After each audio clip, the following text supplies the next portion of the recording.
Chapter 5. Now when he saw the crowds, he went up on a mountainside and sat down. His disciples came to him, and he began to teach them, saying, Blessed are the poor in spirit, for theirs is the kingdom of heaven. Blessed are those who mourn, for they will be comforted. Blessed are the meek, for they will inherit the earth. Blessed are those who hunger and thirst for righteousness, for they will be filled. Blessed are the merciful, for they will be shown mercy. Blessed are the pure in heart, for they will see God. Blessed are the peacemakers, for they will be called sons of God. Blessed are those who are persecuted because of righteousness, for theirs is the kingdom of heaven. Blessed are you when people insult you, persecute you, and falsely say all kinds of evil against you because of me. Rejoice and be glad, because great is your reward in heaven, for in the same way they persecuted the prophets who were before you. You are the salt of the earth. But if the salt loses its saltiness, how can it be made salty again? It is no longer good for anything except to be thrown out and trampled by men.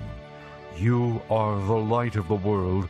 A city on a hill cannot be hidden, neither do people light a lamp and put it under a bowl. Instead, they put it on its stand, and it gives light to everyone in the house.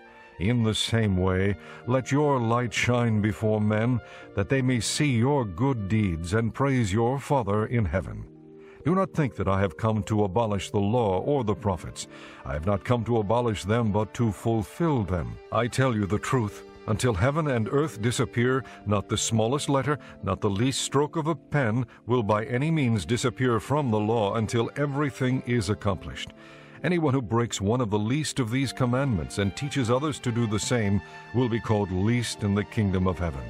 But whoever practices and teaches these commands will be called great in the kingdom of heaven. For I tell you that unless your righteousness surpasses that of the Pharisees and the teachers of the law, you will certainly not enter the kingdom of heaven. You have heard that it was said to the people long ago, Do not murder, and anyone who murders will be subject to judgment. But I tell you that anyone who is angry with his brother will be subject to judgment. Again, anyone who says to his brother, Rakah, is answerable to the Sanhedrin. But anyone who says, You fool, will be in danger of the fire of hell. Therefore, if you are offering your gift at the altar, and there remember that your brother has something against you, leave your gift there in front of the altar. First, go and be reconciled to your brother. Then come and offer your gift. Settle matters quickly with your adversary who is taking you to court. Do it while you are still with him on the way, or he may hand you over to the judge, and the judge may hand you over to the officer, and you may be thrown into prison. I tell you the truth, you will not get out until you have paid the last penny. You have heard that it was said, Do not commit adultery. But I tell you that anyone who looks at a woman lustfully has already committed adultery with her in his heart. If your right eye causes you to sin, gouge it out and throw it away. It is better for you to lose one part of your body than for your whole body to be thrown into hell. And if your right hand causes you to sin, cut it off and throw it away. It is better for you to lose one part of your body than for your whole body to go into hell.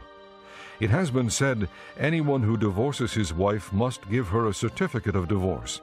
But I tell you that anyone who divorces his wife except for marital unfaithfulness causes her to become an adulteress, and anyone who marries the divorced woman commits adultery. Again, you have heard that it was said to the people long ago, Do not break your oath, but keep the oaths you have made to the Lord. But I tell you, do not swear at all, either by heaven, for it is God's throne, or by the earth, for it is his footstool, or by Jerusalem, for it is the city of the great King. And do not swear by your head, for you cannot make even one hair white or black. Simply let your yes be yes, and your no, no. Anything beyond this comes from the evil one. You have heard that it was said, Eye for eye and tooth for tooth, but I tell you, do not resist an evil person. If someone strikes you on the right cheek, turn to him the other also. And if someone wants to sue you and take your tunic, let him have your cloak as well. If someone forces you to go 1 mile, go with him 2 miles. Give to the one who asks you, and do not turn away from the one who wants to borrow from you. You have heard that it was said, Love your neighbor and hate your enemy. But I tell you, Love your enemies and pray for those who persecute you, that you may be sons of your Father in heaven. He causes his sun to rise on the evil and the good, and sends rain on the righteous and the unrighteous. If you love those who love you, what reward will you get? Are not even the tax collectors doing that? And if you greet only your brothers, what are you doing more than others? Do not even pagans do that? Be perfect, therefore, as your heavenly Father is perfect.